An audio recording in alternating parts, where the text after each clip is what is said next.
আজকে BNP post selection period থেকে 17 April পর্যন্ত এই সময়ের মধ্যে 17 ফেব্রুয়ারি থেকে 17 এপ্রিল খুন করছে শুধুমাত্র 31 জন খুন, ধর্ষণের কেস 14টা, চাঁদাবাজের কেস 83টা, যেগুলো হচ্ছে পত্র পত্রিকা প্রিন্টেড। তারপর ধরেন হামলার ঘটনা, সরাসরি চাঁদা না দেওয়ার কারণে বিভিন্ন হামলা করছে এরকম 154টা পত্রিকায় প্রিন্টেড। লুটপাটের ঘটনা অন ক্যামেরা 15টা, মাদক সহ ধরা গেছে এরকম কেস, মাদকের ব্যবসা 22টা। এভাবে করে নানা কিসিমের কেসগুলো যখন হয় মানুষের জন্য নজর ওদিকে যায়। আবার যখন দেখে শুধু এইটা না, বিএনপি জুলাইয়ের গণম্যান্ডেট সংক্রান্ত মানে জনগণের যে ম্যান্ডেট সেটাকে অস্বীকার করে গণভোটের বিপরীত অবস্থান নেই। মানলাম এটুকুও করছেন, আপনাদের জনপ্রিয়তা আছে এটার সাথে। আপনি কমিশনের যে রিকমেন্ডেশন পুরো অধ্যাদেশটা আপনি বাতিল করে দিলেন গুম সংক্রান্ত, যাতে করে আপনি গুম করতে পারেন, পুলিশ কমিশনের নিয়োগ যাতে করতে পারেন, পিএসসি যাতে লুটপাট করতে পারেন। ওই যে এর আগে যেমন আগে হয়েছে যে কোনো প্রকার নিয়োগ করা যায়, পিএসসির পুরো প্ল্যানিংটাই পিএসসি সংক্রান্ত যে নির্দেশনা এটা পুরোটা বাতিল করে দিলে কেন?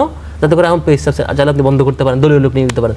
এখন যাতে তারা ভয় পাচ্ছে যে ক্যাম্পাসে আন্দোলন হতে পারে বোধহয়, কারণ আগে কোটার কারণে একটা আন্দোলন হয়েছে, এখন আপনি পিএসসি নিয়ন্ত্রণে নিচ্ছেন, পুলিশ কমিশন নিয়ন্ত্রণ নিচ্ছেন, যাতে করে পুলিশ আপনার মতো দলদাস বাহিনী বানাতে পারেন, প্রমোশন আপনার হাতে থাকে, নিয়োগ আপনার হাতে থাকে, পিএসসি আপনার আন্ডারে থাকে, আপনার মতো সরকারি লোক নিয়ে দিতে পারেন। এই জিনিস যখন লোকবল জনগণ যখন জেনে যাবে তখন আন্দোলন হতে পারে। কোটার আন্দোলন যদি এই হয়, এখন আরো আন্দোলন হলে এই ভয়ে তারা এই কেস করছে।